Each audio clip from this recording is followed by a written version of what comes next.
My God, how is this even happening right now? David Wellington shouted into his phone, pacing back and forth in his office on the 45th floor of Wellington Industries. The usually calm and composed Billionaire CEO looked like he was about to explode. Through the tall glass windows behind him, he watched a convoy of 3 black cars pulling up to the main entrance. The Chinese delegation had arrived. In just 15 minutes, 5 of China's top technology executives would be sitting in his conference room to finalize a $200 million contract, a contract that had taken over a year to negotiate, a contract that could open the doors of Asia to Wellington Industries forever, a contract that now hung by a thin thread because of one thing.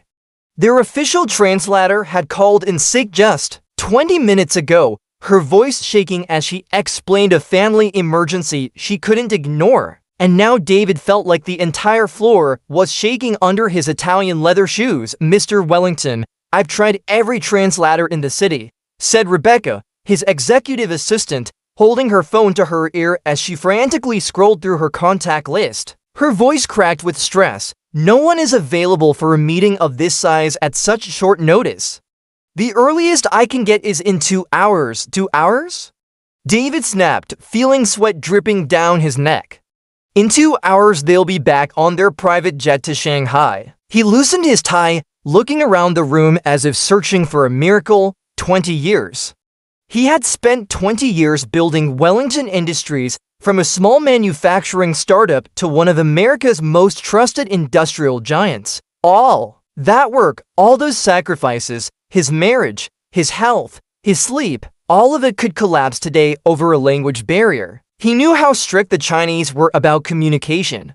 No delegation of their level would tolerate being spoken to through half-baked translation apps or Google Translate screens. This wasn't a casual tourist conversation. This was serious money, serious dignity, serious respect. Rebecca turned to him, her face pale. "What do you want me to do?" she asked in a small voice, her hands shaking around her phone. David closed his eyes for a moment, feeling the walls closing in. Then out of nowhere, a soft voice broke the tense silence. "Excuse me, Mr. Wellington," the voice said carefully. "But I speak fluent Mandarin." David opened his eyes and looked toward the corner of the room. Standing there with a cleaning cloth in her hands was Jasmine Parker. She wore the standard navy blue janitor uniform with her dark curls tied back under a cap. At 28 years old, Jasmine had been working at Wellington Industries for almost 3 years. Every morning, she cleaned the executive offices before most employees arrived, and every evening she polished the floors and emptied trash bins after they left. She was quiet, fast, and efficient. She was also invisible. David couldn't even remember ever exchanging a word with her before today. Rebecca let out a short, nervous laugh. "Jasmine, please," she said with a forced smile, looking back at David. "We're talking about a $200 million deal with China's biggest tech company. This isn't the time for jokes." But Jasmine didn't laugh. She just stood there calmly, her eyes meeting David's without fear. "I'm not joking, ma'am," she said in a firm but respectful tone. "I studied Oriental linguistics at Howard University. I speak Mandarin, Cantonese, and a bit of Taiwanese dialect as well." For a second, David felt like his ears were ringing. Was this real? Could the universe actually be sending him a lifeline? In the form of a janitor, he studied her face, looking for signs of doubt or nervousness, but all he saw was quiet confidence. "Say something," he said suddenly, his voice low and urgent. "Say something in Mandarin right now." Jasmine took a deep breath and spoke, her voice flowing in soft, musical tones that filled the office with an unfamiliar rhythm. David had no idea what she was saying, but the way she spoke didn't sound like someone trying to remember words from a phrasebook. Her pronunciation was clear and her tone carried an air of respect and calm authority. "What did you just say?" David asked, feeling his heartbeat slow down for the first time in 10 minutes. "I said, it is an honor to meet you today. We hope our cooperation brings success to both our companies." It's a formal business greeting used in Chinese corporate culture, Jasmine replied simply. For a moment, the room went silent. Rebecca crossed her arms, her lips pressed tightly together in frustration. "David, you can't be serious," she said sharply.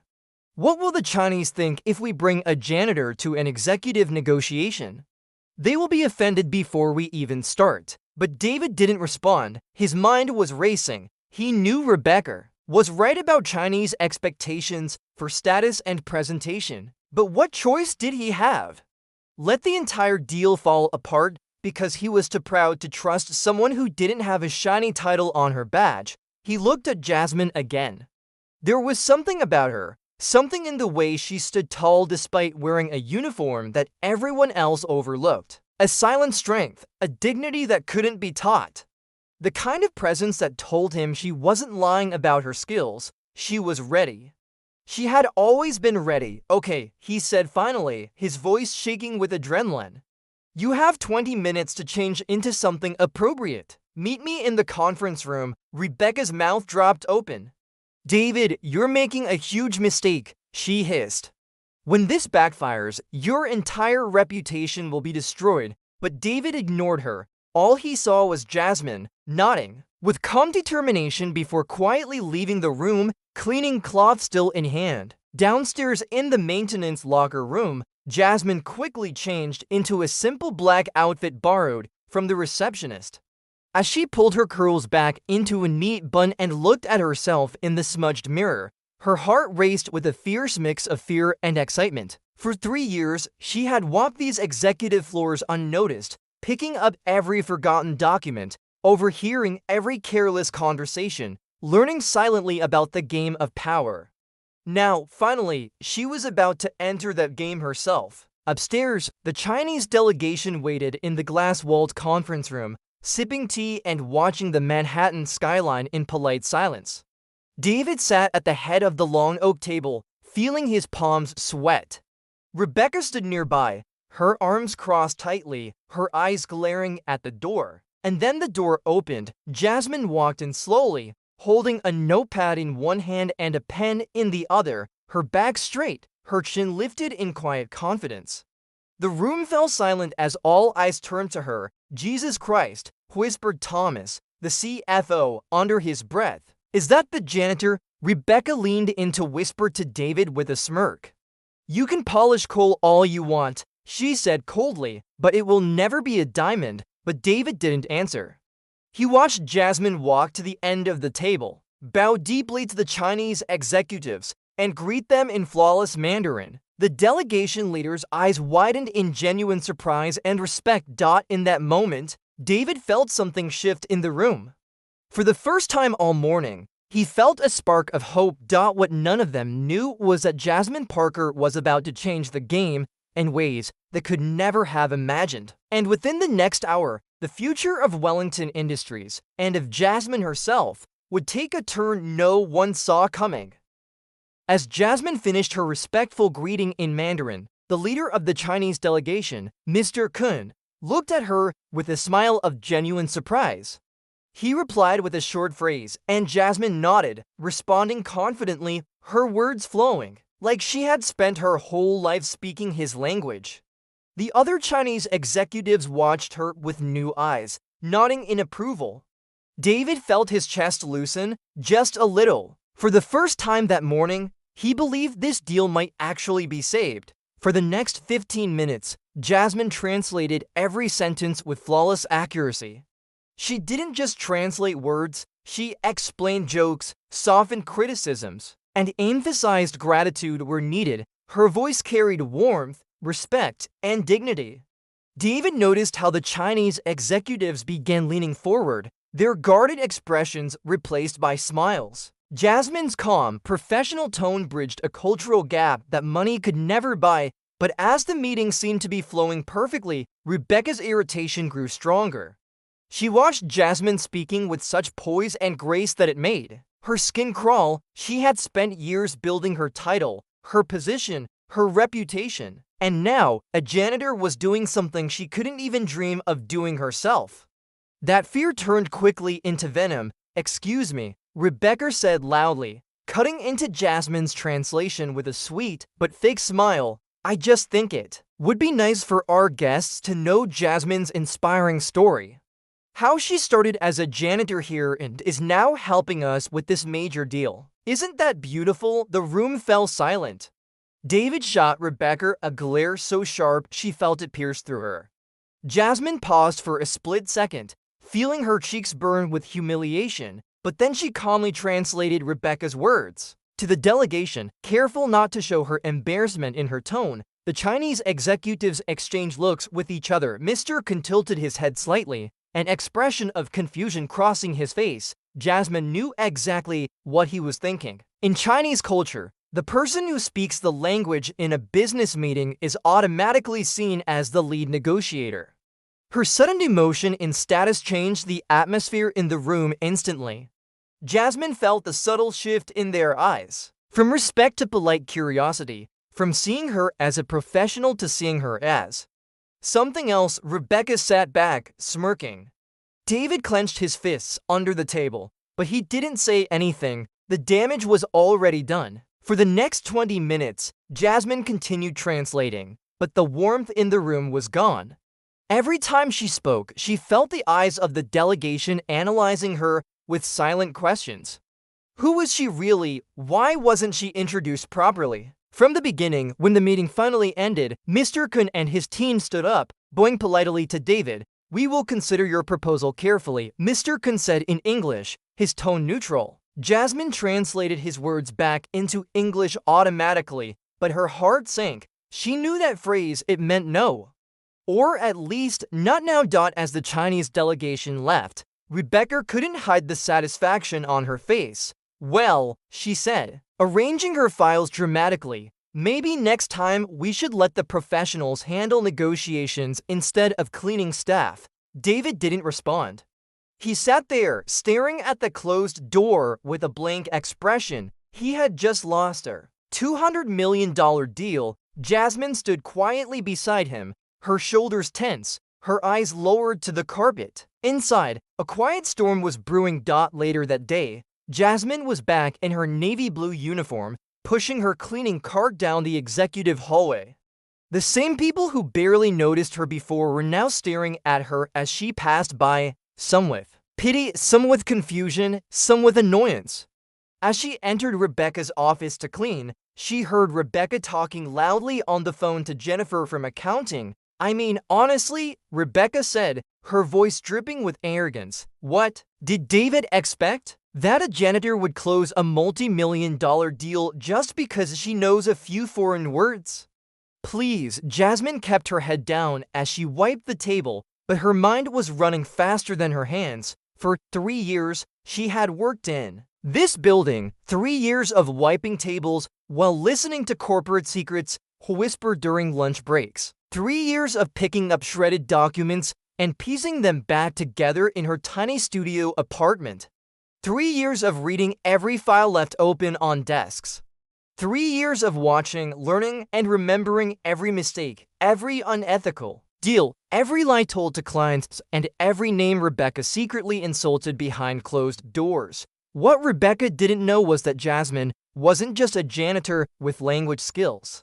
She was a strategist. She had been forced to leave her degree at Howard University halfway when her mother fell sick with severe diabetes and lost her job. Bills piled up, rent notices came. Jasmine had no choice but to take up janitorial work to keep her mother alive. But she never stopped learning. Every night, she watched Mandarin dramas to keep her fluency.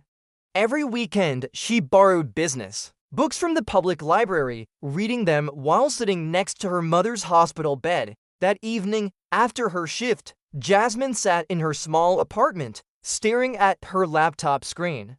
She opened a file labeled Wellington Wash. It was 63 pages long. It contained printed emails that Rebecca thought she had deleted, call logs from late-night secret conversations, photos of internal memos left carelessly on desks, especially those about how Rebecca manipulated bids to sabotage smaller black-owned companies. Jasmine had seen it all. And she had saved it all, not because she planned revenge, but because she knew that one day her invisibility would end. And when that day came, She needed to be ready. Suddenly, her phone buzzed with a new message. She picked it up and her eyes widened. The sender's name appeared in Chinese characters. It was Mr. Kun, Miss Parker. The message read, "I would like to speak with you privately. Tomorrow at 10 a.m. at Mandarin Cafe on 42nd Street. I have a proposal for you." Jasmine stared at the screen, her hands trembling slightly. Was this real? Was this the moment she had been waiting for? She closed her laptop, turned off the dim lamp beside her bed, and lay down next to her sleeping mother. Her heart raced with fear, excitement, and an electric anticipation that made her entire body feel alive. In the silent darkness of her room, Jasmine whispered to herself, "Tomorrow, everything changes," and deep down, she knew tomorrow would not just change her life, it would change everything for Wellington Industries.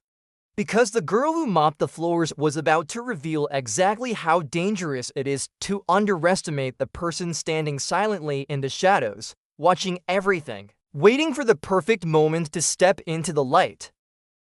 The next morning, Jasmine woke up before dawn. She wore a simple white blouse and black trousers she had bought with the last bit of her college savings. Her mother looked at her as she tied her hair back into a neat bun. "Job interview?" she asked softly. Jasmine smiled, kissed her forehead, and whispered, "Something like that, Mama." At exactly 10 a.m., Jasmine walked into Mandarin Cafe on 42nd Street. The smell of freshly brewed tea and steamed buns filled the small space. Sitting at the corner table was Mr. Kun, his posture calm and dignified.